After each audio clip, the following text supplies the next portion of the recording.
तुकोबा म्हणतात, अगं तो उदारांचा राण आहे, इतकं त्यांनी आपल्याला दिलंय. अवले कशासाठी चिंता करते, ज्यानं चोच दिली ना तो चारा देणारच आहे नव.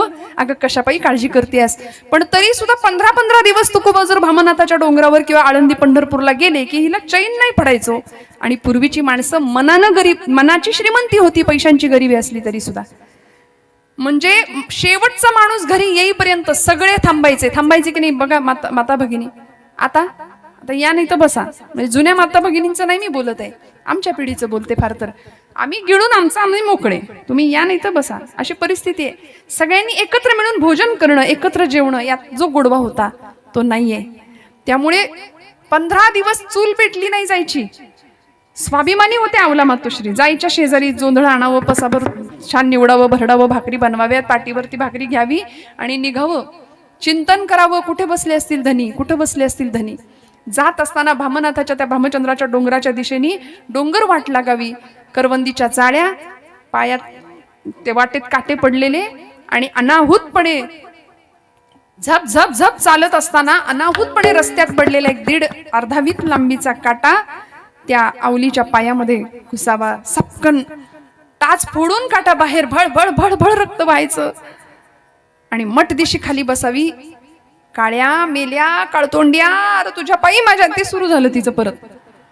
पांडुरंग परमात्मा विटेवर हेलावले आणि आई रुक्मिणीला म्हणतात, रुक्मिणी आय मस्ट गो, मला गेलं पाहिजे म्हणे, आवली संकटात आहे.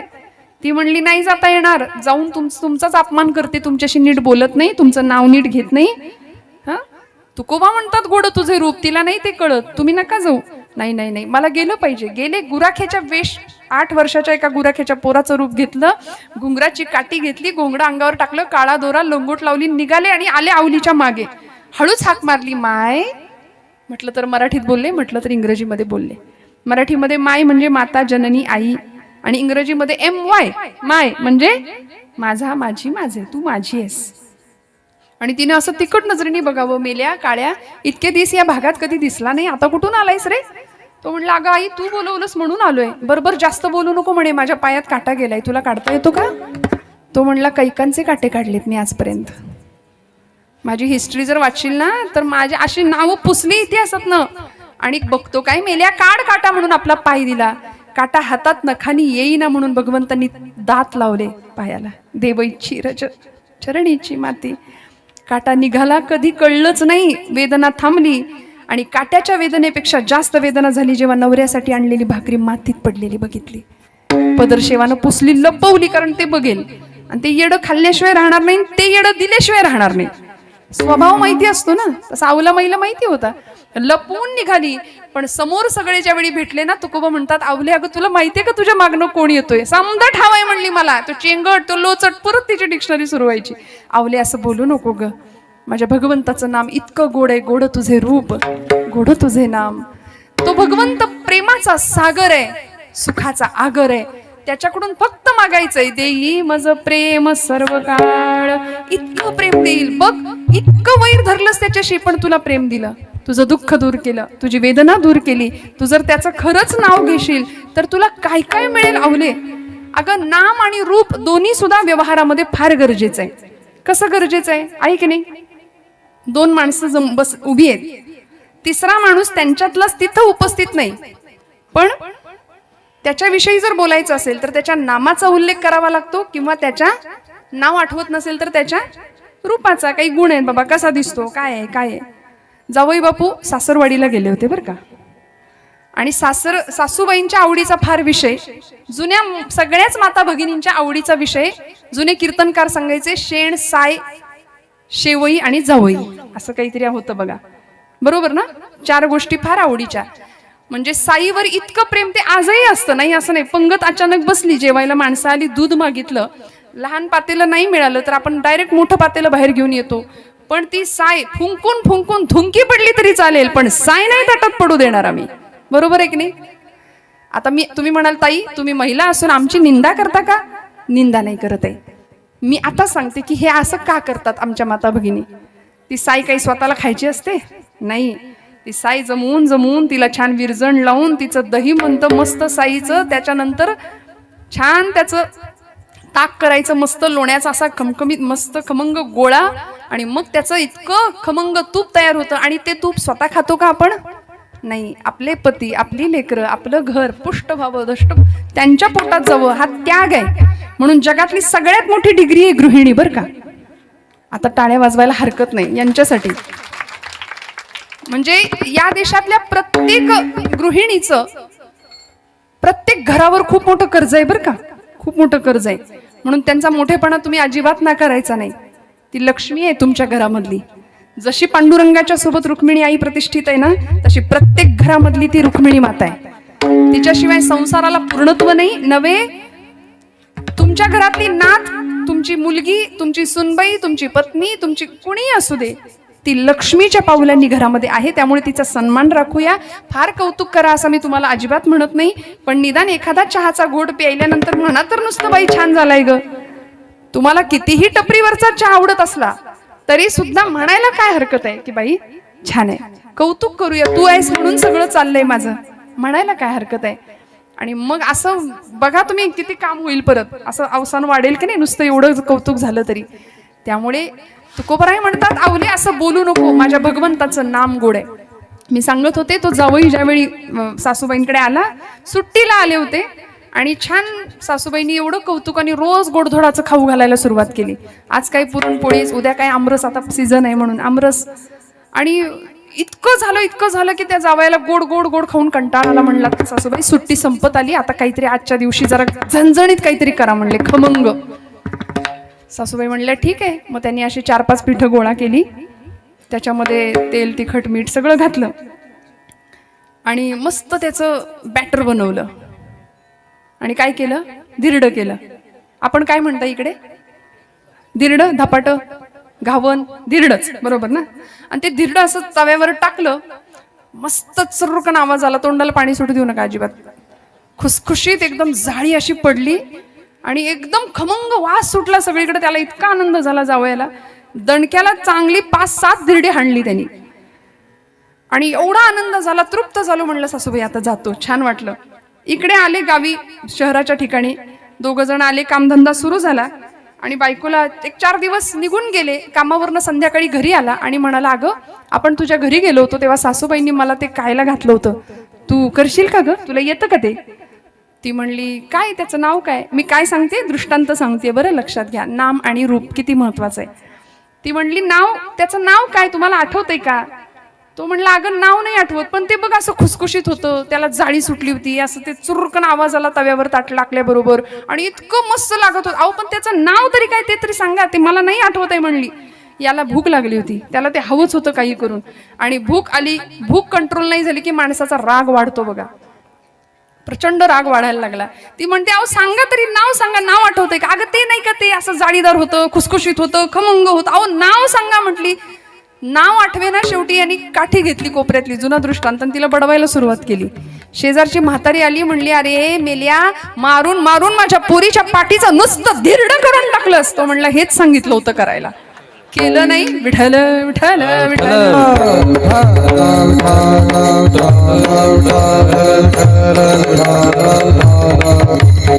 आणि म्हणून ही वेळ आली म्हणाली. त्यामुळे व्यवहारात जसं नाम आणि रूप दोन्ही गरजेचं आहे, तसं अध्यात्मामध्ये गोड तुझे रूप, गोड तुझे नाम, देई मज प्रेम सर्व काळ. किती प्रेमळ आहे, किती गोड रूप आहे. चंद्राहुनी शीतल, रविहुनी सोज्वळ, चंद्राहुनी शीतल, रविहुनी सोज्वळ. नाथांनी भगवंताचं केलेलं हे वर्णन आहे बरं. एकनाथ महाराजांचा अभंग आहे. श्रीमद भागवत ग्रंथामध्ये देव किती सुंदर आहेत त्याचं वर्णन स्वतः रुक्मिणी मातेनी स्वयंवराच्या प्रसंगात पत्र पाठवलं होतं देवाला, आणि म्हणाली होती श्रुत्वा गुणान भुवन सुंदर शृण्वतांते. त्रिभुवनात सुंदर आहेस, निर्विश्य कर्ण विवरैर हरतोंग तापम, रूपम दृशम दृशिमतामखिलार्थलाभम, त्वय्यच्युता विशति चित्तम पत्रपम मे, शरच्चंद्र बिंबाननं चारुहासं, शरच्चंद्र बिंबाननं चारुहासं, लसत्कंडलाकांत गंडस्थलांगं, जपाराग बिंबाधरं कंजनेत्रं, परब्रह्मलिंगं भजे पांडुरंगं, परब्रह्मलिंगं भजे पांडुरंगं. असा सुंदर भगवंत राजस सुकुमार. किती वर्णन करावं. आता घड्याळ पुढे सरकते. तुकोबराय म्हणतात की देवा, गोड तुझं रूप, गोड तुझे नाम, देई माझं प्रेम सर्व काळ, तू प्रेमाचा आगर आहेस. आणि आता काय कर माहितीये का, तुझं नाम गोड आहे, तुझं रूप गोड आहे, पण आता तुझा आणि माझ्यातला दुरावा मला सहन नाही होत. आता ये आणि माझ्या हृदयात बस. विठू माऊली ये हाची वर देई, संचरोनी राही हृदयी माझे. काय कर भगवंता, आता तुला द्यायचंच आहे ना, तर तू ये आणि माझ्या हृदयात बस. भगवंत हृदयात येतो का हो? येतो, पण त्यासाठी हृदय कसं असलं पाहिजे या अटी आहेत. जेणे विठ्ठल मात्रा घ्यावी तेणे पथ्य सांभाळावी. काय पथ्य आहे? त्या हृदयामध्ये आधीच भाडेकरू बसलेत, आमच्या षडविकार रूपी भाडेकरू बसले. त्यांना आधी हाकलावं लागेल, ते नील स्वच्छ जागा करायला लागेल. म्हणून या मंडपात आल्यानंतर ते काम होतं. इथे आल्यानंतर बघा ना तुम्ही, कीर्तनात आल्यानंतर पहिली गोष्ट, माणूस आपलं देहभान विसरतो. काही क्षणाकरता का होईना आपलं वय विसरतो. ब्रह्मीभूत काया होतसे कीर्तनी, भाग्य तरी ऋणी देवाईसा. इथे आल्यानंतर डोळे समया होतात, पाय चौरंग होतात, हात बिल्वपत्र होतात आणि हृदय सिंहासन बनून जातं. आणि त्या गाभाऱ्यात मग ईश्वर सर्वभूतानां हृद्देशेर्जुन तिष्ठति, भ्रामयन् सर्वभूतानि यंत्रारूढानि मायया. सगळीकडे असलेला भगवंत, उपनिषदकार म्हणाले एको देवः सर्वभूतेषु गूढः, सर्वव्यापी सर्वभूतांतरात्मा असा असला तरी सुद्धा तो भगवंत कुठे असतो? हृदयामध्ये येतो. या हृदयामध्ये मी रामू, असता सर्व सुखांचा आरामू, परिभ्रांतासी कामू विषयावरी. हृदयामध्ये भगवंत आहे. मग त्याची आठवण, त्याची जाणीव करून घ्यावी, हे तुमचं माझं कर्तव्य आहे. तुकोबराय म्हणतात, देवा लांब राहू नको, माझ्या हृदयात ये, माझ्या हृदयात तुला यावं लागेल. भगवंत हृदयात आहे पण आम्हाला जाणवत नाही. त्याकरता काय करावं लागेल? त्याची जाणीव करून घ्यावी लागेल. आचार्य अत्रे नावाचे साहित्यिक होऊन गेले पुण्यामध्ये. कोडीत नावाचं गाव त्यांचं, पुरंदर तालुक्यातलं. प्रल्हाद केशव अत्रे असं त्यांचं नाव, मराठी साहित्यातलं खूप मोठं नाव आहे. अत्र्यांचं एक पद आहे, लोकांना वाटतं तो तुकोबांचा अभंग आहे, पण त्याच्या शेवटी तुका सांगे मूढ जना असं लिहिलंय, पण तसं नाहीये. त्यांचा अभंग आहे, जशी उसात हो साखर, तसा देहात हो ईश्वर. उसामध्ये साखर जशी आहे तसा देहात ईश्वर आहे. जसं दुधामध्ये लोणी, तसा देही चक्र पाणी.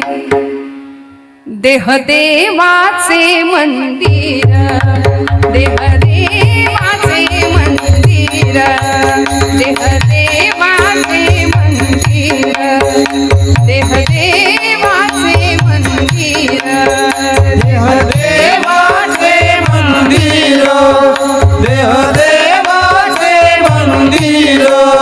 आत आत्मा परमेश्वर, आत परमेश्वर, देह देवाचे मंदिर, देह देवाचे मंदिर, देह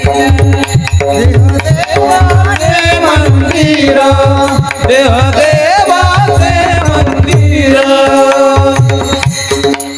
दुधामध्ये लोणी, दुधात लोणी आहे का? आपण जागे आहेत का? सगळे जागे आहेत ना? दुधात लोणी आहे का? नाही आहे. दिसतं का? नाही. मग ते दिसायचं असलं तर अगदी प्रक्रिया करावी लागेल. विरजण लावण्यापासून ते ताक घुसळेपर्यंत मग लोण्याचा गोळा येईल. जसं दुधातलं लोणी दिसण्याकरता प्रक्रिया आहे. जसं दुधामध्ये लोणी तसा देही चक्रपाणी.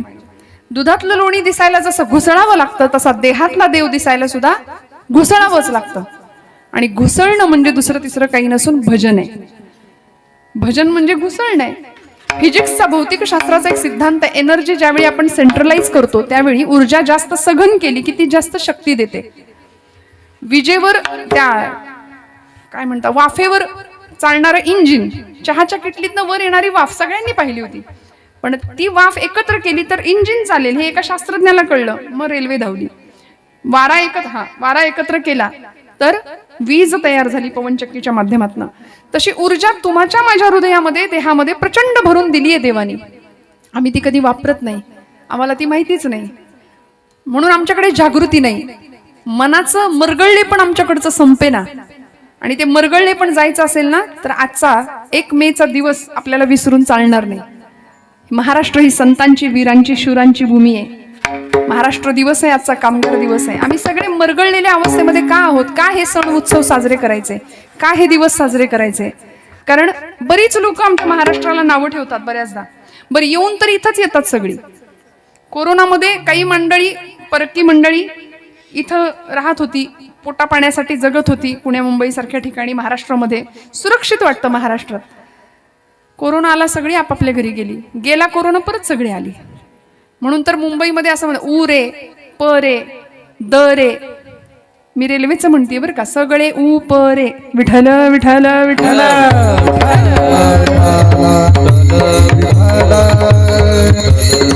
म्हणजे उत्तर पश्चिम रेल्वे असं म्हटलं बरं, तुम्ही काही समजून घेऊ नका. सगळी माणसं येतात का? प्रत्येकाला असं वाटतं इथं सुरक्षा आहे, इथं सुरक्षा आहे.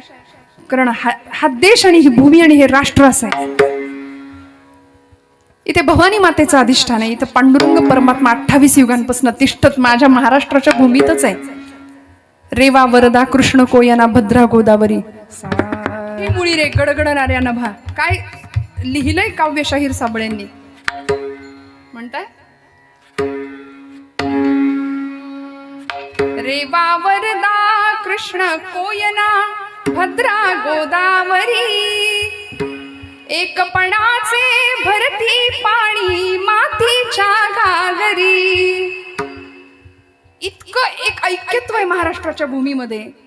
सगळी मंडळी एकमेकांना धरून आहेत, किती काही झालं तरी. त्यामुळे महाराष्ट्र ही आमची भूमी आहे. त्याबद्दल आम्हाला अभिमान वाटलाच पाहिजे. तो इतिहास आम्हाला वाचला पाहिजे. संतांच्या चरित्रांची गाथा आम्ही वाचली पाहिजे. शूरवीरांची भूमी, तिचं स्मरण आम्हाला केलं पाहिजे. आणि हे सगळं करताना भगवंतांचं अधिष्ठान समोर विसरता कामा नये.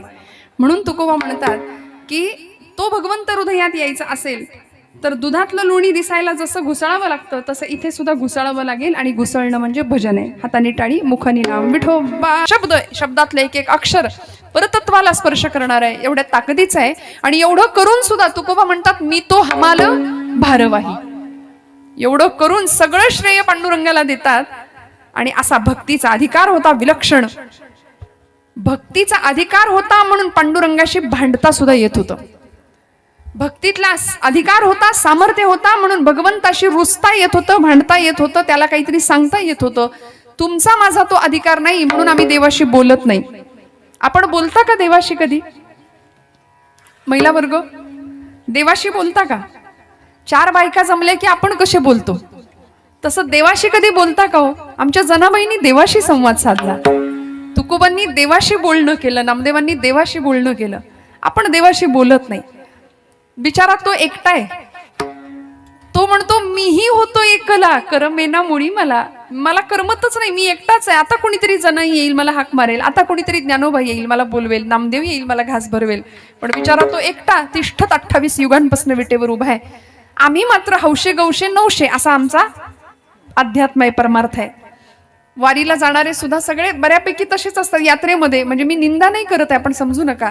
पण अध्यात्माच्या प्रांतामध्ये सुद्धा हौशे गौशे आणि नवशे सगळ्या प्रकारचे भक्त आहेत. म्हणून मी नेहमी म्हणते आपण लबाड आहोत भक्तीच्या प्रांतामध्ये. काही हवं असलं की आपण देवाकडे जातो. पण तुकोबांनी आजच्या अभंगामध्ये असा वस्तुपाठ घालून दिला की त्या अनंतकोट ब्रह्मांड नायकासमोर वेळ आलीच तर तुम्ही काय मागायचं, कसं मागायचं, कुणाकडे मागायचं आणि किती मागायचं. विठ्ठल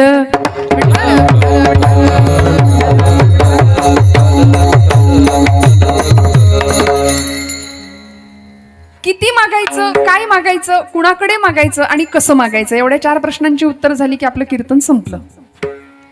तुकोबांनी मागितलं परमात्मा पांडुरंगाकडे. मागायची वेळ का आली हो? वेळ का आली? संत तर कधी काही मागतच नाहीत. आपल्यावर वेळ आली मागायची तर आपली यादी तयार आहे. इतकं मागू, इतकं मागू, मी तर विधानसभेचं लोकसभेचं तिकीटच मागीन. इतकं मागू आपण देवाकडे की आपली यादी, आपली झोळी कायम फाटकी आहे. बरं, ज्या संसारासाठी मागतो तो संसार कसा आहे? त्या संसाराने आम्हाला काय दिले? लटिका व्यवहार सर्व हा संसार वाया गेला झालं, वाया गेला झालं. का व्यवहार सर्व हा संसार राधा हरी विना हरी विना एका जनार्दनी हा संसार खोटा हरिभक्ती करा तेणे रोहे तोटा हरिभक्ती करा तेणे रोहे तोटा हरिभक्ती करा तेणे रोहे तोटा एका जनार्दनी हा सारा खोटा हरी भक्ती कराते नवे तोटा हरी भक्ती कराते नवे तोटा हरी भक्ती कराते नवे तोटा खोट्या असलेल्या संसाराकरता भगवंताकडून हे मागणं आम्ही मागत राहतो. हे चिदान देगा देवा. तुकोबराय म्हणले तुझा विसर न व्हावा. आम्ही म्हणतो लाखभर रुपये पगार व्हावा, चांगलं पॅकेज असू दे मजबूत. आयटीतली माणसं आयटीतच असतो की नाही आपण, जमल्यास इन्कम टॅक्स बुडवता यावा, दारिद्र्य जाऊ दे, बेकारी जाऊ दे, यंदा मुलीचं जुळू दे, पोराचं चांगलं होऊ दे, प्रपंच होऊ दे, शेजारच्याचं होऊ दे, सगळं आम्ही मागतो, सगळं मागतो. पण जे मागायला पाहिजे ते मागत नाही देवाकडे. तुकोबांनी आम्हाला शिकवलं काय मागायचं असतं. एकतर संतांनी मागितलं याला कारणच होतं आम्हाला कळावं काय मागायचं असतं. प्रापंचिक माणसांनी काय मागायचं देवाकडे हे आम्हाला कळावं याकरता तुकोबा मागतात. दुसरी गोष्ट देवच मागे लागला हो, माग माग माग म्हणून. भरपूर कीर्तन करावं तुकोबांनी 5-5 तास, आणि पांडुरंग परमात्मा यावेत आणि कडकडून आलिंगन द्यावं, म्हणावं तुकोबा काहीतरी मागा की, काहीतरी मागावं. तुमच्या अख्ख्या पिढीत कुणीच काही आमच्याकडे मागितलं नाही. कर्ज वाढत गेलं माझ्यावर, दिवाळखोर नारायण त्याला बहुतांचे ऋण, संत म्हणतात. ऋण कर्ज वाढत गेलं कुणावर? देवावर, भक्तीचं. देवच मागे लागला, काहीतरी मागा, काहीतरी मागा, काहीतरी मागा. तेव्हा तुकोबा म्हणाले देवा एकतर मला काही नको, तू मला देणारा कोण आहेस. खरं तर हा भक्तीतला अधिकार होता, सामर्थ्य होतं. तुकोबा देवाला म्हणताय तू काय देणार मला. हे भानुदास महाराजांच्या बाबतीत सुद्धा झालंय बरं का. एकनाथ महाराजांचे पंजोबा भानुदास महाराज म्हणायचे देव प्रसन्न झाला आणि देवानी सांगावं महाराज काहीतरी मागा, काहीतरी मागा, मला तुम्हाला काहीतरी द्यायचंय. भानुदास महाराज म्हणले मला काही नको बाबा, तुलाच काही हवं असलं तर माझ्याकडून मागून घे. हा ऍटिट्यूड म्हणजे मराठी असं बरं का, थोडस असं म्हटलं की लवकर कळतं. हे सामर्थ्य भक्तीतलं, हे वजन. तुलाच काही हवं असलं तर तू घे मागून माझ्याकडून. मग आता देव भानुदास महाराजांना मागतात हात जोडून, भानुदासा मला तुमच्या कुळात जन्म घ्यायला द्याल का, परवानगी द्याल का, मला तुमच्या कुळात जन्माला यायचंय. आणि मग भानुदासाचे कुळी महाविष्णूचा अवतार एकनाथ महाराजांचा जन्म होतो. मग संत आणि देव दोन नाहीच आहेत, देवते संत, देवते संत, निमित्त त्या प्रतिमा. असा अधिकार भक्तीतला तुकोबरायांचा सुद्धा की पांडुरंग परमात्मा मागे लागतात. अहो अधिकार असा होता की भगवंताशी भांडावं सुद्धा. ज्यावेळी इंद्रायणीच्या डोहामध्ये गाथा बुडवल्या गेल्या, वह्या बुडवल्या गेल्या अभंगाच्या, त्यावेळी तुकोबरायांनी आपल्या असं वाचनात ऐकण्यात आहे का की गावाशी भांडण केलंय, देहूवासियांशी भांडण केलं, बंड पुकारलं? नाही नाही नाही, कुणाला काहीच बोलले नाही. त्यांनी भांडण केलं पांडुरंगाशी. म्हणले तू आलास माझ्या स्वप्नात, मी आलो होतो का?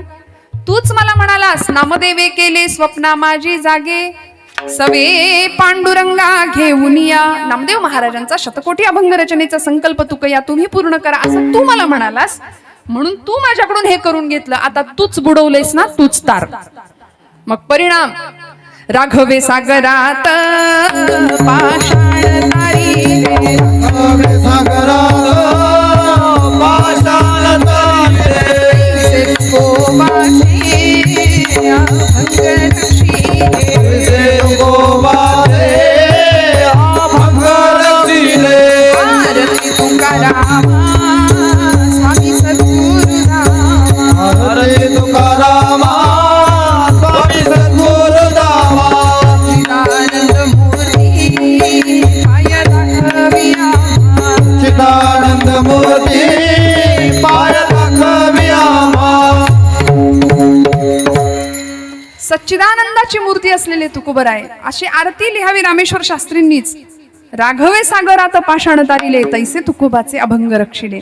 असा अधिकार भक्तीतला देव मागे लागतात. तुकोबा कुणीच काही मागितलं नाही, बोल्लोबांनी काही मागितलं नाही, तुमच्या विश्वंभर बाबांपासून कुणीच काही आमच्याकडे मागितलं नाही, आता तुम्ही तरी मागा.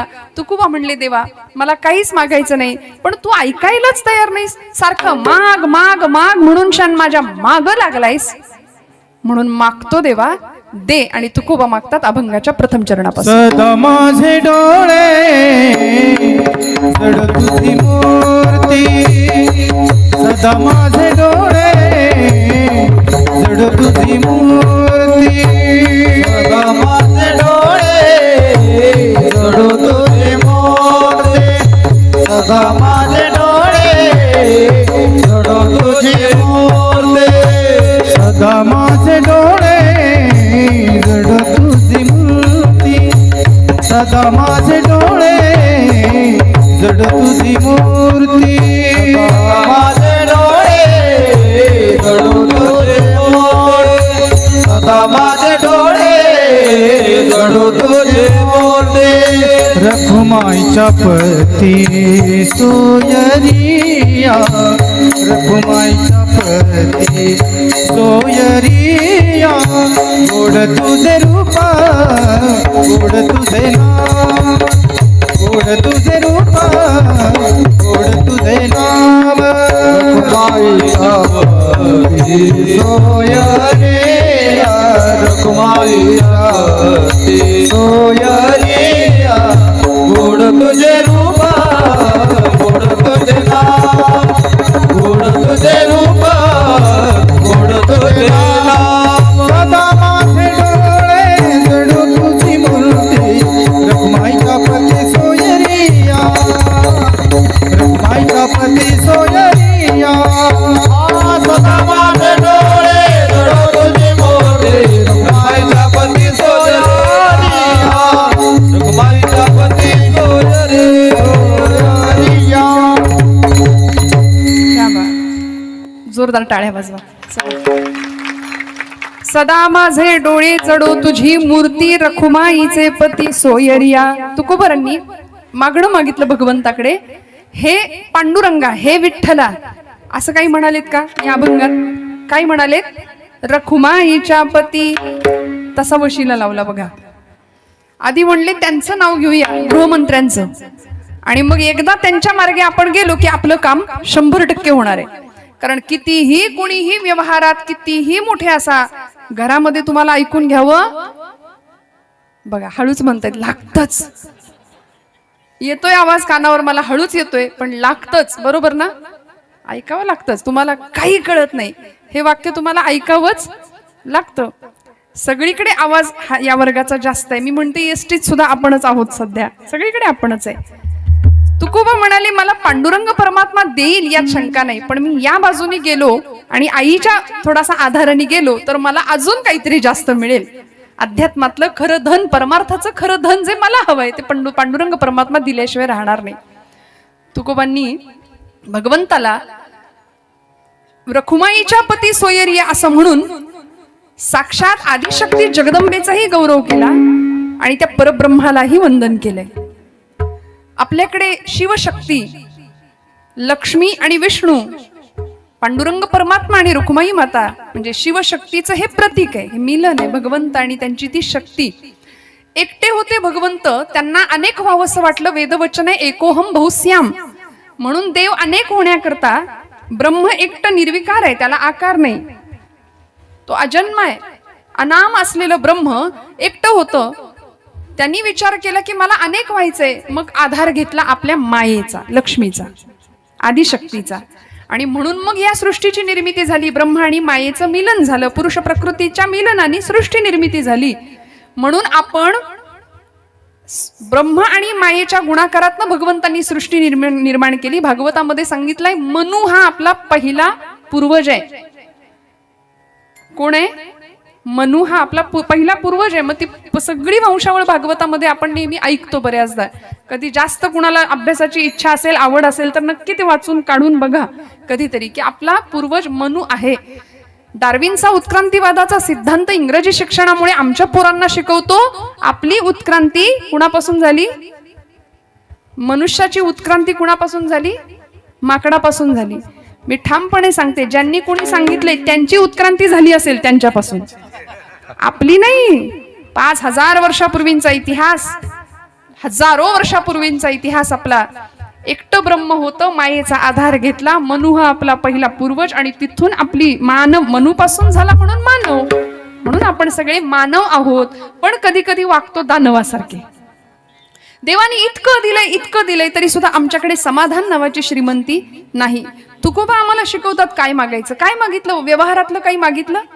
देवा दारिद्र्य जाऊ दे. किती होतं दारिद्र्य तुकोबांच्या घरी? म्हणायचे आम्ही सदैव सुडके जवळी येता चोर ही धाक. चोर सुद्धा 10 वेळा विचार करेल आमच्या घरात येताना की जाऊ की नको. आपलीच बुद्धी फिरायची, दया यायची, आपल्या जवळच काही ठेवायची इच्छा व्हायची, त्यापेक्षा नकोच याच्याकडे जायला. बरे झाले देवा निघाले दिवाळे, बरी या दुष्काळे पीडा केली. बरे झाले देवा बाईल कर्कशा, आवलीला म्हणायचे बरी ही दुर्दशा जनामध्ये बरं झालं. आणि वेदना आम्हाला भगवंताच्या जास्त जवळ नेते. मी वाक्य परत बोलते. प्रपंच उत्तम असेल, सुखाचा असेल, संसार सुखाचा असेल तर देव नाही आठवत. संसार तापाचे चटके जर सहन करायला मिळाले तरच देव आठवतो. आम्हाला आमच्या आयुष्यातली वेदना देवाकडे घेऊन जाते. म्हणून दुःख मागावं देवाला. कुंती आत्यांनी मागितलं तसं. दुःख मागितलं, दुःखाचे डोंगर म्हणाली कोसळू देत. कारण आम्ही माणसं अशी आहोत की आम्हाला सुखात तू आठवत नाही, आम्हाला दुःख आलं की तू आठवतोस. खरं तर इतकं दिलं भगवंतांनी, पण आम्ही असमाधानी आहोत. पहिली गोष्ट अव्यंग असा देह दिला आम्हाला त्यांनी. नाही केलं आंधळं, नाही केलं पांगळं, मुक बहिरं, काही नाही, अव्यंग देह दिला. पण आम्ही असं आहे की आमच्याकडे काय नाही याचं रडगाणं आयुष्यभर गात राहतो. जॉर्ज वॉशिंग्टन नावाचे अमेरिकेचे राष्ट्राध्यक्ष त्यांच्या चरित्रात असं म्हणायचे की मला बूट नव्हते घालायला म्हणून मी खूप दुःखी असायचो. माझ्या आई वडिलांना, माझी गरिबी घरची, मला पायात घालायला चांगल्या प्रकारचे क्वालिटीचे बूट नव्हते, शूज नव्हते, म्हणून मी रडायचो, म्हणून मला वाईट वाटायचं. पण माझं हे दुःख त्या दिवशी संपलं जेव्हा मी पायच नसलेला माणूस पाहिला. जगामध्ये इतकं दुःख आहे. कोट्यावधी माणसं आज आपल्या भारत देशामध्ये, भारतापुरतं बोलूया, कोट्यावधी माणसं अति खाण्यामुळे मरतायत आणि निम्मी माणसं खायला न मिळाल्यामुळे मरतायत. प्रचंड तफावत आहे, भेद आहे. समाधानी कुणीच नाहीये. काही माणसं अशी आहेत सगळं आहे पण खाता येत नाही, आनंद घेता येत नाही. सगळं आहे उत्तम, एकदम ऐशो आरामाचं जीवन आहे, पण सकाळी उठल्यापासून रात्री झोपेपर्यंत गोळीबार आहे सगळा. म्हणजे जेवणा आधीची एक गोळी, जेवणानंतरची एक गोळी, दुपारी झोपायच्या आधीची एक गोळी, मग संध्याकाळची गोळी, मग रात्रीची गोळी, दिवसभर गोळीबार आहे. आरोग्याची श्रीमंती नाही, मनाची तर नाहीच नाही. ही सगळी लक्ष्मी आहे तुमच्या माझ्याकडे असली पाहिजे अशी. आरोग्य नावाची, वैभव लक्ष्मी, संस्कार लक्ष्मी घराघरात. मग हे सगळं भगवंतांनी आम्हाला दिलंय, पण आमची श्रीमंतीच आम्ही लक्षात घ्यायला तयार नाही आणि नाही तिकडे लक्ष देतो म्हणून आम्ही दुःखी आहोत. आमच्या दुःखाचं कारण आम्हीच आहोत बरं का. त्यामुळे काय दिलंय इकडे बघूया. तुकोबांना माहिती होतं देवानी मला खूप दिलंय. अहो, एका अवयवात जरी बिघाड झाला आमच्या तरी किती फसगत होते. शेतामध्ये काम चाललं होतं, नांगराला बैल झुंपली होती. आता जुना काळ बैलाची शेती इकडे होते का? अजून होते बैलांची शेती. छान बैलांनी नांगरणं चालू आहे आणि एक शेजारच्या गावचा वाटसरू असा रस्त्याने निघाला होता. त्यांनी विचारलं, पाहुणे रस्ता कुठं जातो? हा नवीन आहे जरा, या भागात सांगता का रस्ता कोणीकडे जातो? खरं तर रस्ता कुठंच जात नाही, मराठी भाषा आहे. त्या रस्त्यावरनं माणसं जातात पुढं, रस्ता वर्षानुवर्ष तिथंच राहतो. पण आपली म्हणण्याची पद्धत, रस्ता कोणीकडे गेला, हा कुठं जातो? त्या मालकाने सांगावं, माझी बैल नाही विकायची नाहीत म्हणला. एवढी धिप्पाड खाऊ पिऊ घातलंय, चांगली पोचलीत म्हणली जनावर, आता कुठं विकतो? विकत नाही, बैल नाही विकायची. तुम्हाला जसं कळलं तसं त्या वाटसरूला कळलं की काही अडचण आहे बाबा, निघूया, इथं काही आपलं काम होणार नाही. गेला निघून पुढे. दुपार झाली, माध्यान्ह वेळी त्या शेतकऱ्याची बायको छान कारभारीने आपली भाकरी पाटी डोक्यावर घेऊन आली. सांगितलं, कारभारी बैलांना मोकळं करा, चारा पाणी घाला आणि बसा जेवायला. दोघंही जेवायला बसले. सुरुवात केली, थोडंसं जेवण झालं आणि ह्यांनी त्याला ते आठवलं. तो शेजारचा माणूस आला होता कुठल्या तरी गावचा, आपली बैल मागत होता. तो म्हणला, अगं कोण कुठला म्हणे पाहुणा कुठल्या गावचा, आपली बैल विकत मागत होता. मी म्हणलं, माझी बैल मी नाही देणार, अजिबात नाही द्यायचा. मी कसं करू, माझं कसं व्हायचं? ती म्हणली, अहो मी नाही केली, सुनेनं केली आहे म्हणे भाजी. तिला वाटलं भाजीत मीठ कमी म्हणून मला ओरडत आहेत की काय.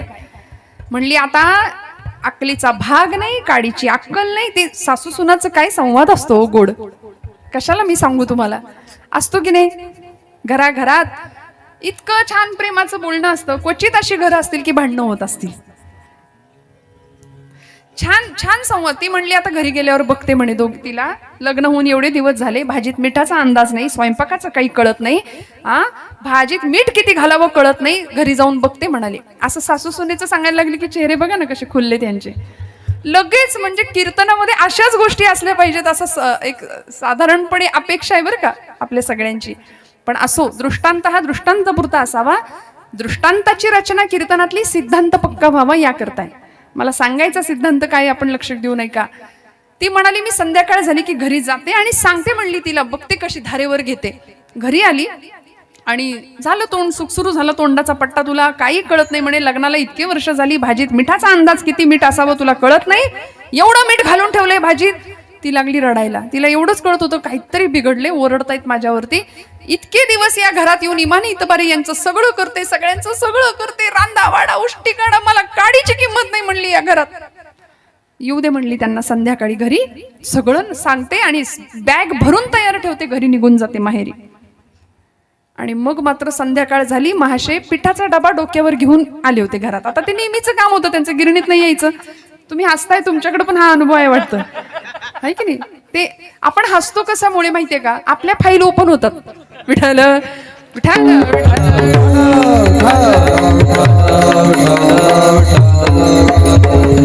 आणि ते गिरणीतनच आले, उंबऱ्यात पाय ठेवल्याबरोबर हिचा पट्टा सुरू झाला. या घरात मला काडीची किंमत नाही म्हणली, बॅग भरली, मी निघाले. जरा कुठं काही बी नसलं की लगेच सासूबाईंचं तोंड सुख सुरू होतं माझ्यावर. तो म्हणला अगं गिरणीतच गर्दी होती, त्याला मी तरी काय करू. विठाल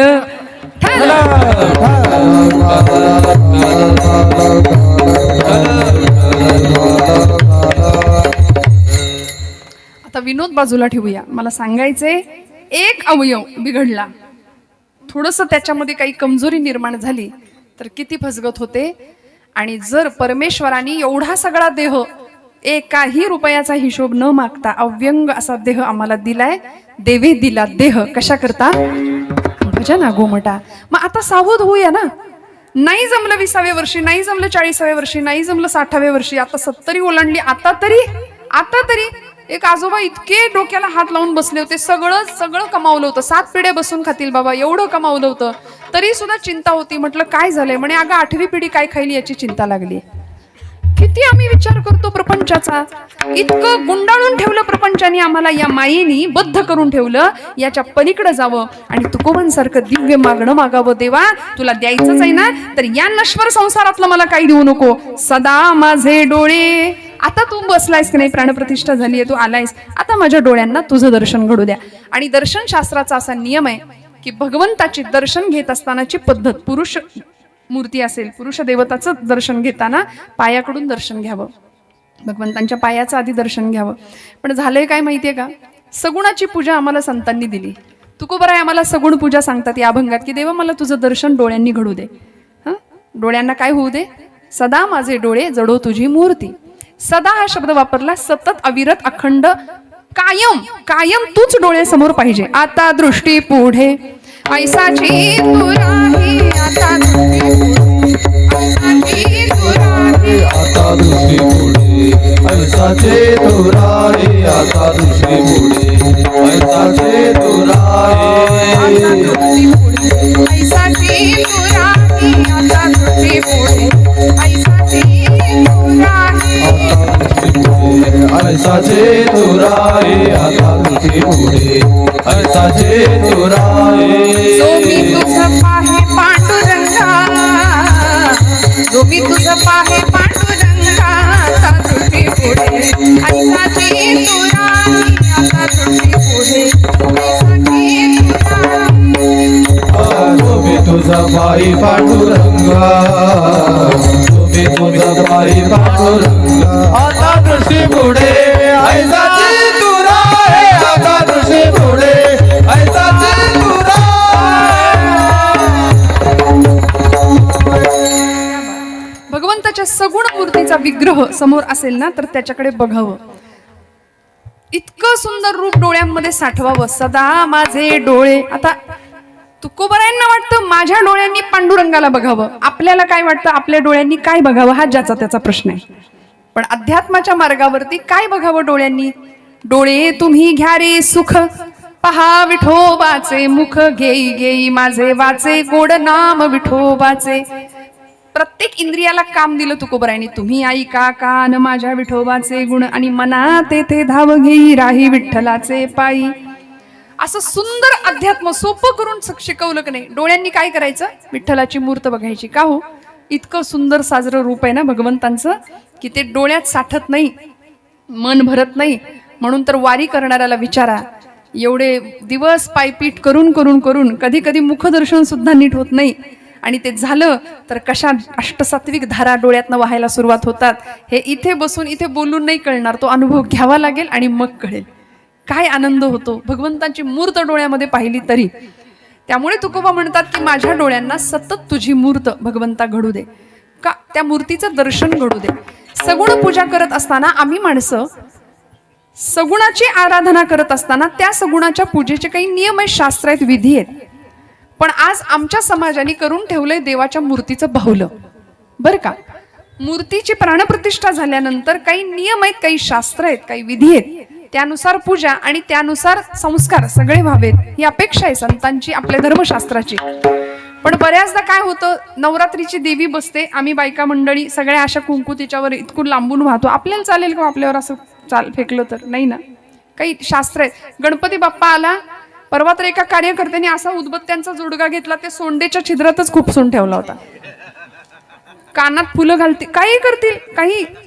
पूजेतलं तथ्य आणि शास्त्र मंत्र नाही माहिती, कारण आमची श्रद्धा कमी आहे. म्हणून आमच्या नाथांनी यावर ओरखडा उमटवला आणि बाहुलं लिहिलं, भारुड लिहिलं बाहुलं नावाचं. का बाहुलं नाव दिलं? कारण म्हणले देवाचं बाहुलंच करून टाकलं की हो. बघा ना, लहान मुली किंवा मुलं एक ठराविक वय असतं त्यांचं बाहुल्यांशी खेळायचं, बरोबर ना? आता नाही खेळत बाहुल्याशी कुणी, आता ते डबडं हातात द्या, मग काही नाही, जगाचं भान नसतं त्यांना, काही कशाचं भान नसतं. वडील बोलत असतात, 20 वर्षाचा पोरगा सोफ्यावर लोळत पडलेला असतो. वडील सांगतात, अरे आई, आपली पिढी एवढी श्रेष्ठ श्रीमंत, खरं तर आपण सगळी माझ्या समोरची मंडळी, की वडीलधारं माणूस घरात आलं की उठून बसायला सांगावं लागत नव्हतं, आपोआप उठून बसलं जातं. ती क्रिया घडत होती, मुली पटकन उठून बसायच्या. आता काही नाही हो, आता राहिलंच नाही काही. असे लोळत पडलेले असतात. वडील सांगतात, बाबा रे, अरे ऐक माझं, ऐक माझं, तो तोंड मोबाईल मधून बाहेर नाही निघत. आणि वडील एकदा सांगतात, अरे ऐक, मी काहीतरी तुला महत्वाचं सांगतोय. मग काय आहे म्हणायचं, कपाळावर 100 आठ्यांचं जाळं आणून, जणू काही सगळ्या जगाचं टेन्शन यालाय. आम्ही कुठे चाललो? त्यामुळे काय सांगत होते मी? हा बाहुलं, विठ्ठल विठ्ठल विठ्ठल.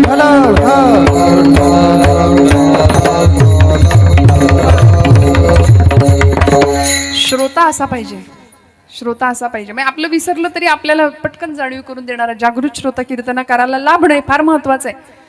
लहान मुलं बाहुल्यांसोबत खेळतात आणि ते वय असतं ठराविक. पूर्वीची मुलं खेळायची 6-7 वर्षापर्यंत, 5 वर्षापर्यंत त्या बाहुल्या. नंतर त्या बाहुलीचं आयुष्य काय, भविष्य काय? तिचा कुठेतरी हात तुटलेला असतो, पाय तुटलेला असतो, डोकं तुटलेलं असतं, ते कुठेतरी भंगारात, कुठेतरी उकिरड्यात पडलेलं असतं ते बाहुली. कारण 22 वर्षानंतर, 20 वर्षानंतर बाहुल्या बदलतात. त्यामुळे ती जी संध्याकाळी लहानपणी खेळलेली बाहुली असते ती कुठेतरी कोपऱ्यात पडत राहते, आडगळीच्या खोलीत. नाथबाबा म्हणाले, आमच्या देवांचं सुद्धा असंच बाहुलं करून ठेवलं हो लोकांनी. अनेक प्रकारच्या मूर्ती असतात, पण लोकांनी काय केलं? शिळा तांब्याचे केले बाहुले, शिळा तांब्याचे केले बाहुले, शिळा तांब्याचे केले बाहुले, शिळा तांब्याचे केले बाहुले, शिळा तांब्याचे केले बाहुले, शिळा तांब्याचे केले बाहुले, शिळा तांब्याचे केले बाहुले, शिळा तांब्याचे केले बाहुले. पाठ मांडून वरी वै सबिले, पाठ मांडून वरी वै सबिले, पाठ मांडून वरी पैसविले, पाठ मांडून वरी पैसविले. गंधाक्षता झाकोळीले, गंधाक्षता झाकोळीले, मना येई ते नाम ठेविले, मना येई ते नाम ठेविले, मना येईल नाम ठेविले,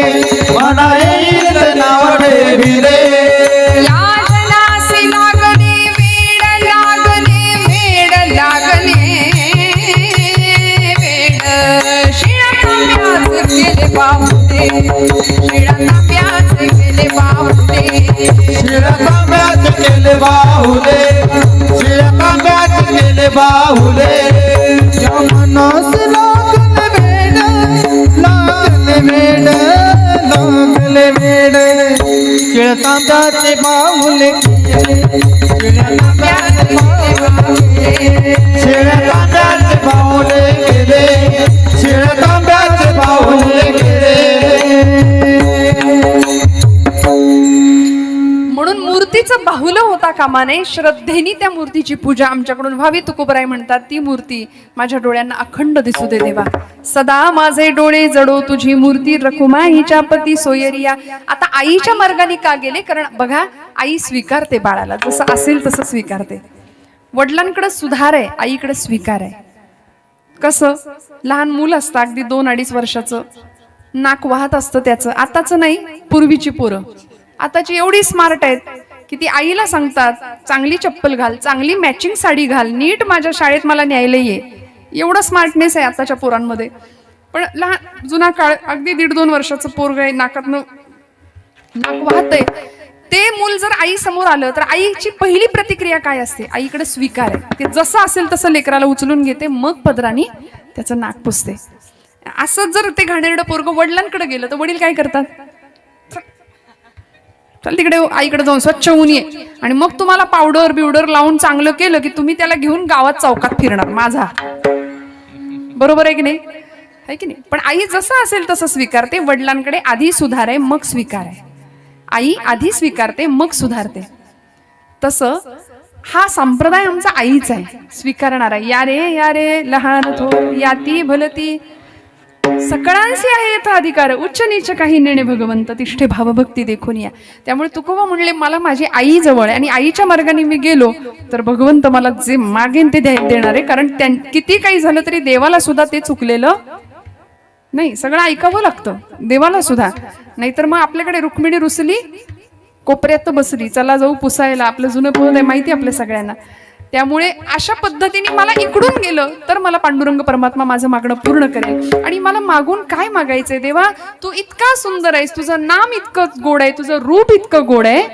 गोड तुझे रूप गोड तुझे नाम गोड तुझे रूप गोड तुझे नाम गोड तुझे रूप गोड तुझे नाम गोड तुझे रूप गोड तुझे नाम गोड तुझे रूप गोड तुझे नाम गोड तुझे रूप गोड तुझे नाम गोड तुझे रूप गोड तुझे नाम गोड तुझे रूप गोड तुझे नाम.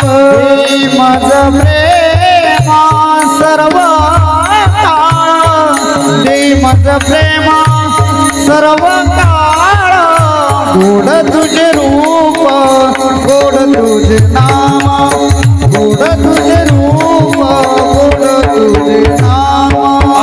देई मज प्रेम सर्व काळ देई मज प्रेम सर्व काळ गोड तुझे रूप गोड तुझे नाम गोड तुझे रूप गोड तुझे नाम गोड तुझे रूप गोड तुझे नाम देई माझा प्रेमा सर्व काळ देई माझा प्रेमा सर्व काळ गोड तुझे रूप गोड तुझे नाम देई मज प्रेम सर्व काळ देई मज प्रेम सर्व वा वा वा. गोड तुझे रूप गोड तुझे नाम देई माझा प्रेम सर्व काळ गोड तुझे रूप गोड तुझे नाम. पांडुरंग किती गोड तुझं नाम, अमृताहुनी गोड नाम तुझे देवा. नामदेव महाराज म्हणतात मन माझे केशवा काबान घे. अरे इतकं गोड नाम आहे, अमृतापेक्षा सुमधुर नाम आहे तुझं. विठ्ठल नाम उच्चारलं की आता डॉक्टर सुद्धा सांगतात हार्ट अटॅकचे पेशंट बरे होतात विठ्ठल उच्चाराने नामानी.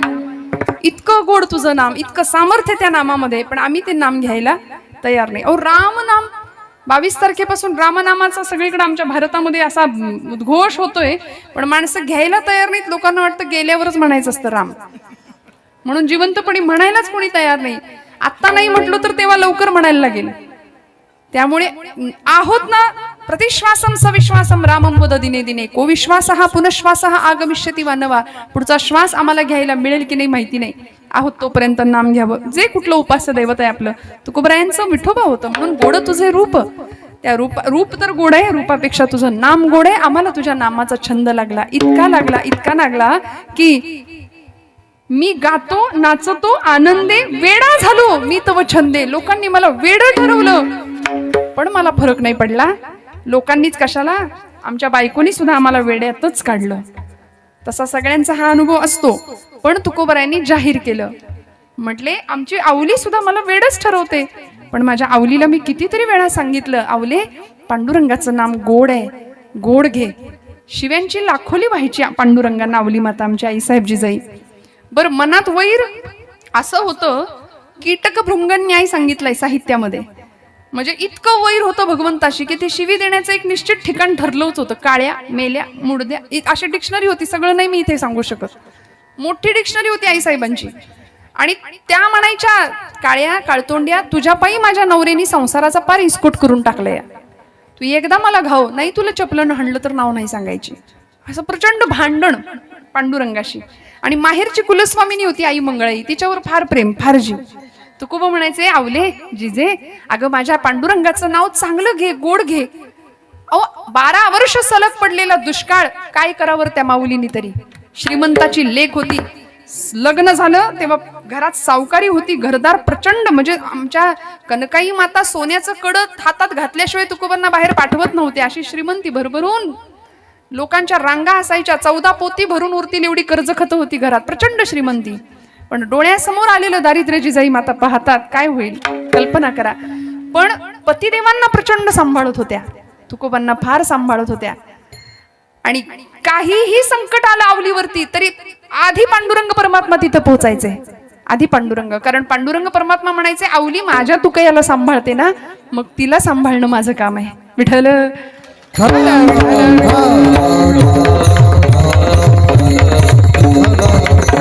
मैपत बाबांनी तुकोबांचं चरित्र लिहिलंय की नाही. त्या चरित्रामध्ये तुकोबा प्रचंड दुष्काळजन्य परिस्थिती, गुरढोर मरतायत अन्न पाण्या वाचून, आणि एखादी 80 वर्षाची जख्ख म्हातारी तुकोबांच्या दारात यायची. 10 ठिकाणी लुगडं फाटलेलं आहे तिचं. नेमक्या आमच्या आवलामाई मोरीत स्नानाला गेलेल्या असायच्या, लुगड्याच्या निऱ्या करून भिंतीवर ठेवलेलं असायचं, आणि तुकोबा पटकन तेच लुगडं घ्यायचं आणि त्या म्हातारीला द्यायचे. आणि त्या आजीला सांगायचे, आता इतक्या वेगाने जा, कारण तुझ्या मागणं वादळ येणार आहे. इथं थांबूच नको म्हणायच्या, लवकर जा पुढे निघून. आणि आवलामाई तक्रार करायच्या. का तक्रार करायच्या हो? महिपत बाबा सांगतात चरित्रामध्ये, आवलामाई तक्रार करत होत्या, भांडत होत्या, लुगडं दिलं म्हणून नाही. इथं वर्णन आहे या प्रसंगामध्ये, पांडुरंगानी परमात्म्यानी आपला पितांबर आवलामाईला लाज झाकायला दिला होता. म्हणाले लुगडं दिलं याचं नाही, पण आबरू झाकू कशानी? पांडुरंग परमात्मा आपला पितांबर देतो जिजामातोश्रींना. इतकं सांभाळलं, इतकं सांभाळलं. मंथोनी नवनीता तैसे घे अनंता, वाया व्यर्थ कथा सांडी मार्ग. हरिमुखे म्हणा, हरिमुखे म्हणा, पुण्याची गणना कोण करी. तुकोबांनी हेच नाम मागितलं, याच रूपाची आवड मागितली, हेच रूप डोळ्यांना दिसू दे हे मागणं मागितलं. सदा माझे डोळे जडो तुझी मूर्ती, रखुमाईच्या पती सोयरिया. गोड तुझे रूप, गोड तुझे नाम, देई मज प्रेम सर्व काळ. विठू माऊली ये हाची वर देई, संचरोनी राही हृदया माझी.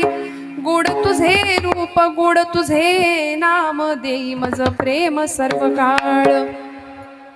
आत्ताचं भजन फक्त आम्हीच केलं, म्हणजे या मंडळींनीच केलं असं तरी मला वाटतंय बरं का.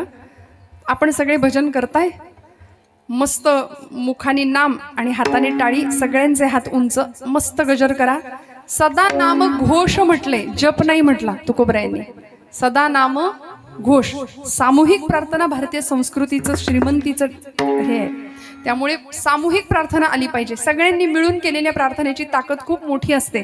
सगळीकडे सकारात्मकता निर्माण करण्याचं सामर्थ्य नामामध्ये आहे. मस्त आवाज येऊ द्या. सगळ्यांनी भजन करा. तुकाराम तुकाराम तुकाराम तुकाराम. तुकाराम तुकाराम तुकाराम. येऊ द्या आवाज. तुकाराम तुकाराम तुकाराम तुकाराम.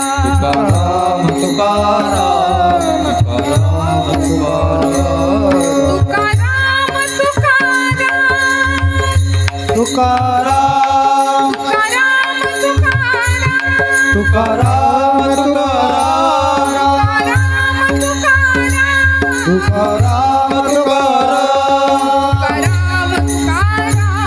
तुकाराम तुकाराम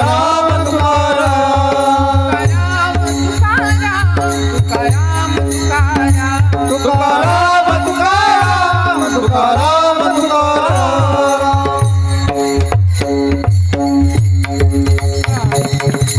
काही मंडळी भजन करतात नाही असं नाही, पण आपलं चालू दे, तुमचं चालू दे, आम्ही आहे असं नाही. अध्यात्मामध्ये अशी लबाडी नाही करायची. परमेश्वर बघतो. चिटी के पाव में घुघरू बजे वो भी नाथ श्री रघुनाथ सुने असं म्हटलंय.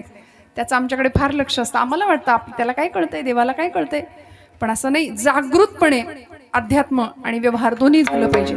सारासार विचार करून झालं पाहिजे. मी पुन्हा सांगते, आपल्या भाग्याचा हेवा लोकांनी करावा.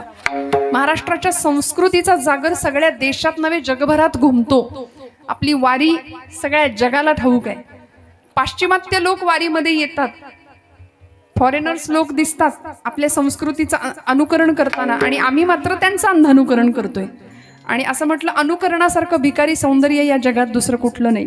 आपण आपल्यासारखं असावं. आपला देश, आपली संस्कृती, आपला धर्म, आपली परंपरा यासारखी श्रीमंती नाही. म्हणून आमच्याच लेकरांना पालकांनी खूप सांगणं गरजेचं आहे. लहानपणापासून धर्माचं शिक्षण घराघरातनं देण्याची फार मोठी गरज आहे. आम्ही हिंदू धर्मीय पतित का झालो सांगू का तुम्हाला? आमचं मस्तक तिलकहीन आहे पहिली गोष्ट, म्हणून आम्ही पतित झालोय. डोक्याला गंध लावायला, आणि फक्त महिला वर्गच नाही, पुरुष वर्ग, बंधू वर्ग सगळ्यांना मी हात जोडून सांगते, माझ्या भावंडांना, कपाळाला गंध लावा. रोज स्नान झालं ना की पहिलं स्मरण देवाचं लावावं. छान आज्ञाचक्र आहे आपलं तिथे. आज्ञाचक्राच्या ठिकाणी भगवंताचा स्मरण लावावं. छान कृतज्ञता राहते. दिवसभर पॉझिटिव्ह एनर्जी राहते. निगेटिव्हिटी आपल्याकडे येत नाही. भरपूर त्याला शास्त्रीय कारण आहेत. पहिलं कारण आहे आमचं मस्तक तिलकहीन आहे. दुसरं कारण आहे वाणी मंत्रहीन आहे आमची. मुखाने आम्ही चांगलं बोलायला तयार नाही. मंत्र तो सोडाच, उच्चार चांगला करायला तयार नाही. असं आहे, शब्द संभल के बोलिये, शब्द के हात न पाव. एक शब्द है औषधी, तो दुसरा शब्द है घाव. 25 वर्षापूर्वी अमुक अमुक अमुक लग्नात मला हलकी साडी दिली काय, हे आम्ही 25 वर्ष ते रडगाणं गात राहतोय. सोडून देऊया काही गोष्टी. बरोबर. वाणी मंत्रहीन आहे, मस्तक तिलकहीन आहे, हात शस्त्रहीन आहेत आमचे. आता तुम्ही म्हणाल मग काही ढाली तलवारी घेऊन फिरू की काय? हातात शस्त्र कायम धरणं असं नाही माझं म्हणणं, पण वेळ आली तर शस्त्र चालवता आलं पाहिजे. कारण आम्ही छत्रपतींचे वारसदार आहोत. त्यांच्या महाराष्ट्रात राहतो. हिंदवी स्वराज्य संस्थापक छत्रपतींच्या पुण्याईने आम्ही सगळे इथे बसलेलो आहोत. त्यामुळे आज आमच्या धर्माकडे जर कोणी वाकड्या नजरेने पाहत असेल, आमच्या देवी देवतांवर किंवा संतांच्या वरती जर कोणी चिखलफेक करत असेल, तर आम्हाला सावध राहावं लागेल. एखादं टोळकं रस्त्यावरून जाणाऱ्या मुलीची छेड काढत राहतं आणि आम्ही जर दात काढत बसू, आम्ही तरुण असून सुद्धा, तर आमच्यासारखे नतद्रष्ट आम्ही छत्रपतींचं नाव घेण्याची सुद्धा आमची पात्रता नाही. तिथे आम्हाला शस्त्र हातात घ्यावा लागेल. आज आमची परिस्थिती अशी, रक्त बघितलं की चक्कर येते पोरांना. सीमेवर आमची पोरं जाणार कधी, लढणार कधी? आमच्या सातारा जिल्ह्यामध्ये अख्खं एक गाव आहे, मिलिटरी अपशिंग नाव आहे त्याचं. घरटी माणसं मिलिटरीतच जातात तिथली. वर्षातनं कितीतरी प्रेत गावात येतात. आपण कल्पना करा, गावाचं अख्खं नावच म्हणजे मिलिटरी अपशिंग असंच नाव आहे त्या गावाचं. सगळी मुलं, सगळी पिढ्यान तिकडे आहेत. सीमेवर लढताना काय पद्धतीचं शौर्य आणि धैर्य बाळगावं लागेल, जे आमच्या मावळ्यांकडे होतं. आता आम्ही गणपती उत्सव, नवरात्र उत्सव आले की पोरांना ते लिंबू देतो, चमचा देतो आणि लावतो पळायला. काय त्याच्यातनं पराक्रम शिकणार आहेत मुलं? कुठलं स्तोत्र माहिती नाही, अथर्वशीर्ष नाही, विष्णू सहस्रनाम नाही, रामरक्षा नाही. पोरांना माहिती नाही. टीव्हीतली गाणी, पिक्चरची, वरातीच्या समोरची गाणी लगेच पाठवतात, लगेच आम्ही ताल धरतो त्याच्यावर. पण या सगळ्याचा जागर घराघरात झाला पाहिजे, तर आम्ही हिंदू म्हणू. आमचं मस्तक तिलकहीन आहे, आमची वाणी मंत्रहीन आहे, हात शस्त्रहीन आहे आणि मन श्रद्धाहीन आहे. विठ्ठल विठ्ठल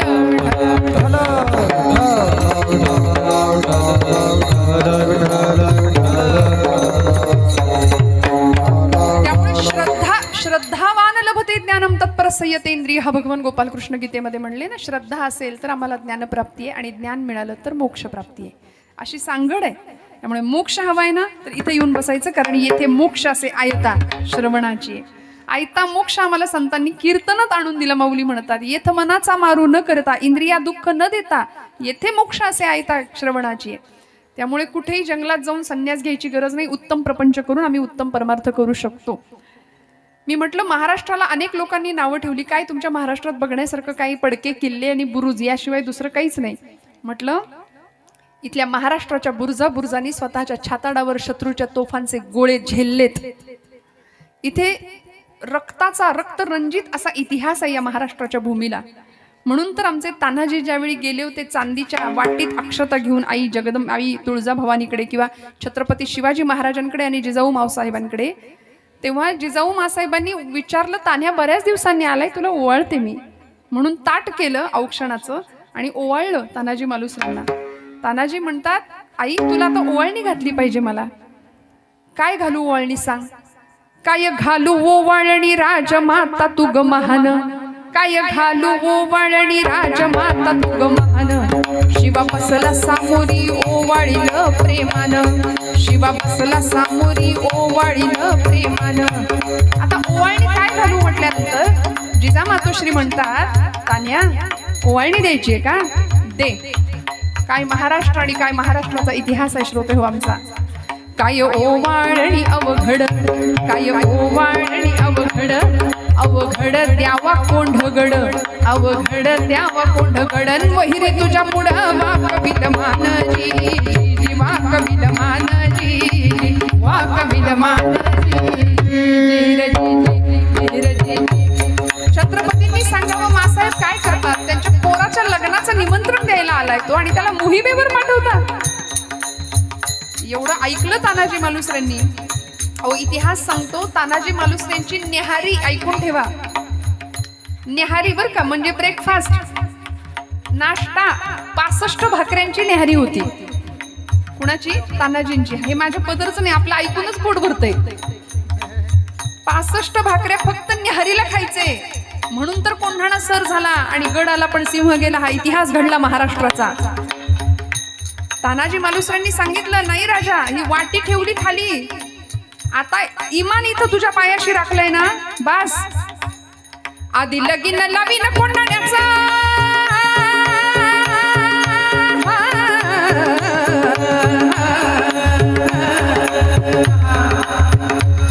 आधी लगीन लावीन कोंढाण्याचं, आधी लगीन लावीन कोंढाण्याचं, मगच राईबाचं प्रीत हे आमचं वाहिला देह देश कार्यास, वाहिला देह देश कार्यास. देव धर्माची चाड आम्हास, देव धर्माची चाड आम्हास, शिवराया हाच एकची ध्यास, हा जी जी शिवराया हाच एकची ध्यास, हा जी जी जी जी जी.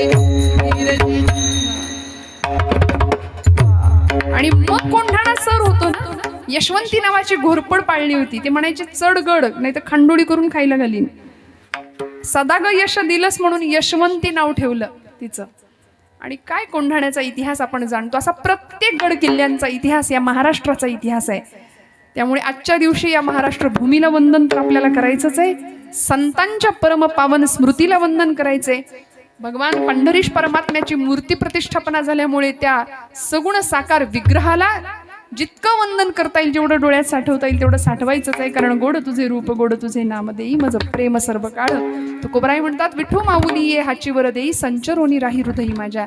तू हृदयात आला पाहिजेस, कारण तुझ्या माझ्यातलं भेद तेव्हा संपेल जेव्हा तू हृदयात येशील. तू आणि मी दोन उरणार नाही, असा अद्वैताचा साक्षात्कार मला प्राप्त होईल.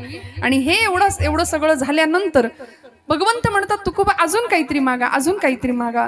तुकोबा म्हणतात, एवढं सगळं मागितलं, आता मला काही नको. तुका म्हणे काय न मागो आणि का, तुका म्हणे काय न मागो आणि का,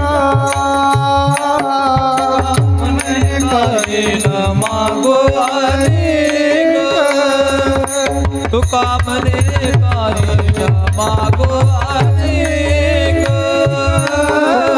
म्हणे काही न मागो अनेका तुका म्हणे काही न मागो अनेका म्हणे काही न मागो अनेक तुका म्हणे काही न मागो अनेक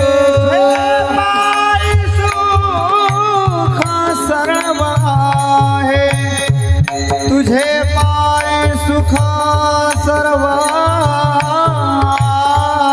गोड तुझे रूप गोड तुझे नाम गोड तुझे रूप गोड तुझे नाम तुझे पायी सुख सर्व आहे. तुझे पायी सुख सर्व आहे.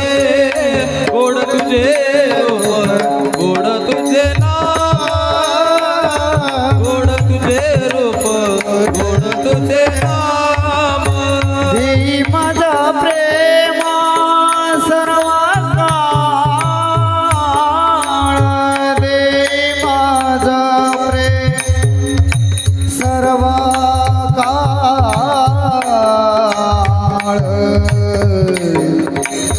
देई माझं प्रेम देई माझं प्रेमा सर्व काळ देई माझं प्रेमा सर्व काळ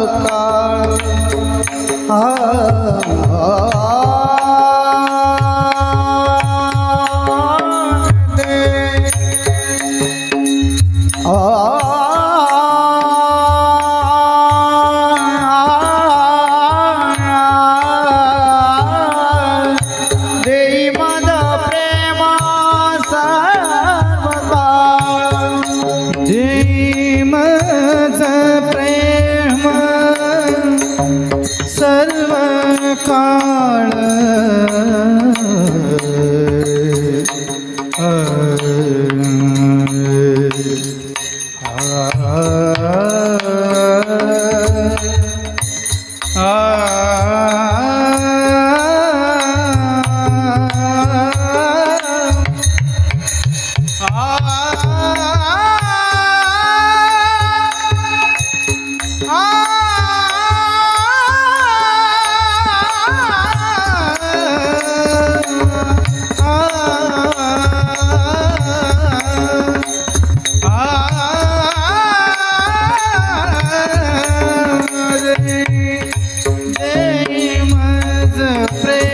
देई मज प्रेम सर्व काळ देई मज प्रेम सर्व काळ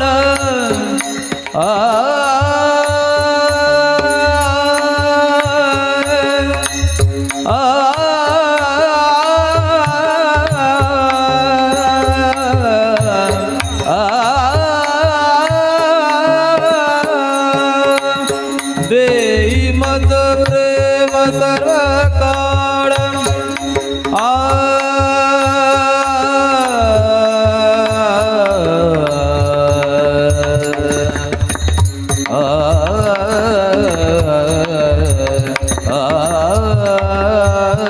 देई मज प्रेम सर्व काळ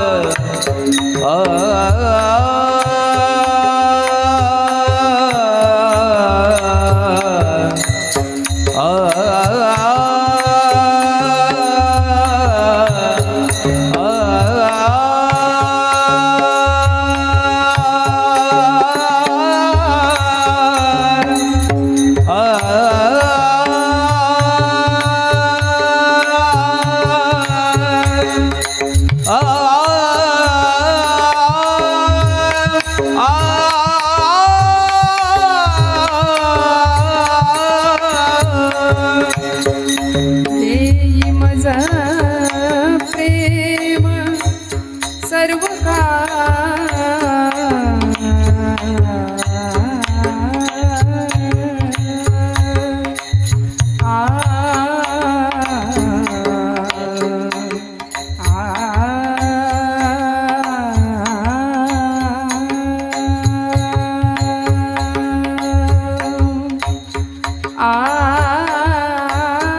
सरळ काळ गोड तुझे रूप गोड तुझे नाम गोड तुझे रूप गोड तुझे नाम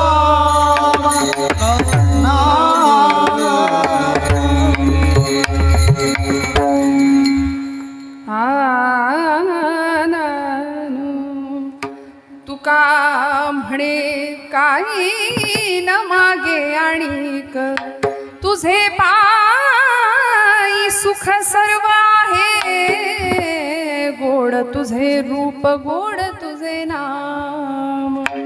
महाराजांना सुखाचा नेमका पत्ता माहिती होता बरं का. आम्ही पत्ता चुकलेली माणसं आहे. आम्हाला असं वाटतं सुख संसारात आहे, पण ते सुख संसारात नाही, ते सुख भगवंतांच्या पायाशी आहे. काय सांगू तुझ्या चरणीच्या सुखा अनुभव ठाऊ का नाही तुझं.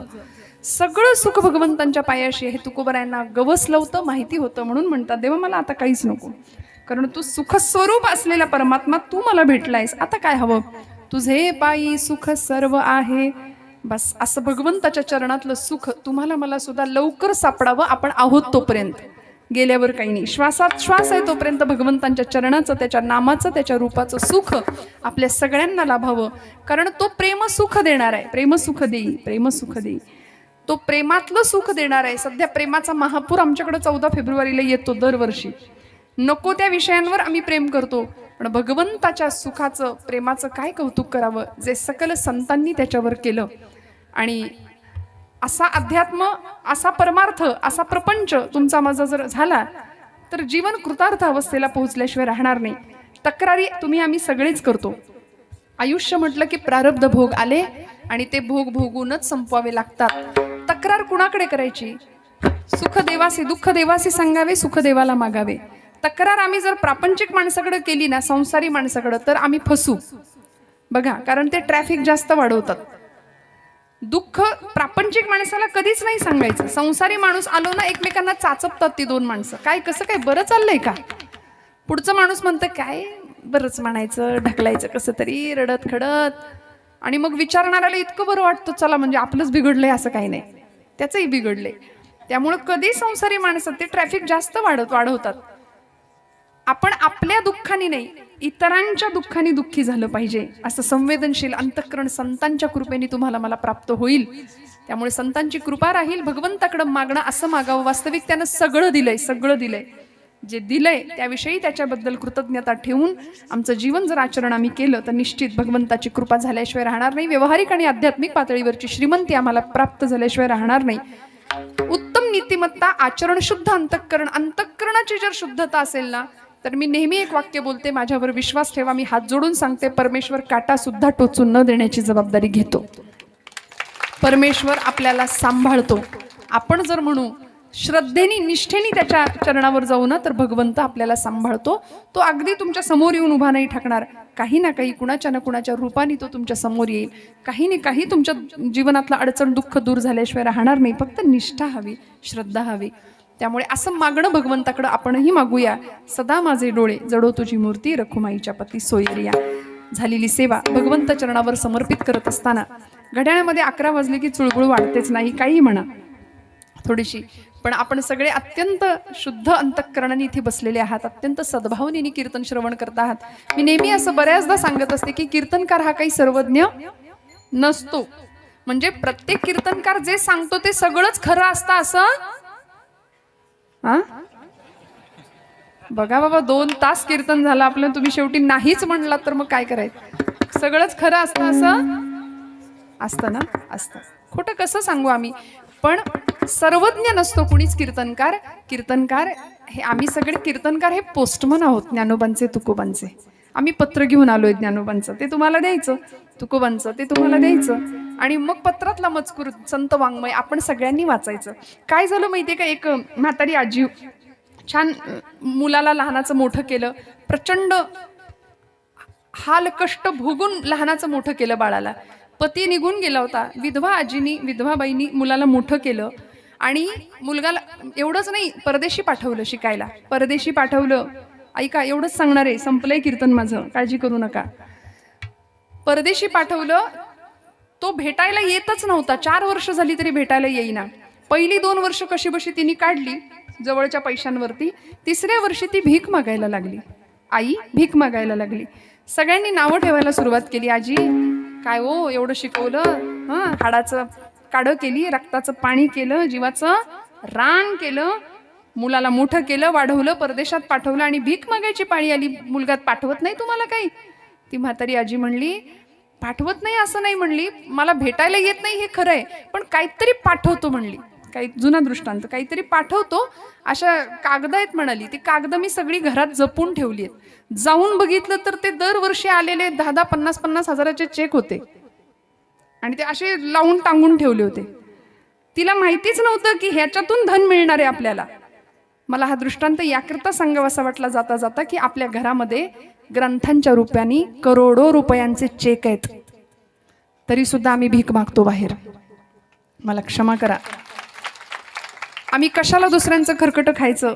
ज्ञानोबांची ज्ञानेश्वरी, तुकोबांची गाथा, समर्थांचा दासबोध, नामदेवांची गाथा, सकल संत गाथा सगळं असताना आम्ही नको त्या विचारांच्या मागे का जातो? श्रीमंती भरपूर आहे आपल्याकडे, श्रीमंतीचं भान ठेवूया, त्यानुसार आचरण करूया. बोलत असताना काही वेडवाकडं गेलं असेल तर मोठ्या अंतकरणाने क्षमा करा. झालेली सेवा पांडुरंग पंढरीश परमात्म्याच्या चरणी समर्पित करते. आपल्या सगळ्यांच्या आतमध्ये असलेल्या भगवंताला वंदन करते. उत्तम साथीदार, गुणीजन, गायक, वादक, सर्व चोपदार मंडळी, टाळकरी मंडळी, विणेकरी सगळ्यांच्या चरणी कृतज्ञतापूर्वक वंदन करते. आमच्या अनिताताई, त्यांचे यजमान आणि या कार्यक्रमासाठी मार्गदर्शन म्हणून लाभलेले हरिभक्तीपरायण धोंडीराम महाराज आहेर, हरिभक्तीपरायण प्रशांत महाराज जाधव, हरिभक्तीपरायण समाधान महाराज पगार आणि माननीय श्री भैयाजी जोशी यांच्या सहकार्याने चालू असलेला हा सोहळा, बरोबर अजून नाही ना कुणाचं राहिलं, सगळ्यांच्या चरणी कृतज्ञतापूर्वक वंदन करते. पुन्हा एकदा सगळ्यांना आपण काय म्हणतात सकारात्मकतेने जीवनाकडे बघूया. कीर्तनाला जरी उशीर झालेला असला तरी सुद्धा कीर्तनकारावर प्रेम नाही केलं तरी चालेल, या गादीवर आपलं प्रेम कायम ठेवा. मी हात जोडून सांगते आपल्याला, कारण ही निष्ठा या गादीशी ठेवा आपली. कीर्तनकार येतील, लाखो कीर्तनकार आहेत महाराष्ट्रात, लाखोच्या संख्येमध्ये, पण ही गादी अनादी काळापासून चालत आलेली आहे. देवर्षी नारदांची, नामदेवांनी चालवली. त्यामुळे या गादीवरची निष्ठा आपली कायम राहू दे, कीर्तनावरचं प्रेम कायम राहू दे, एवढ्या इच्छेसह सेवेला विराम देते. ज्ञानेश्वर माऊली ज्ञानराज माऊली, ज्ञानेश्वर माऊली.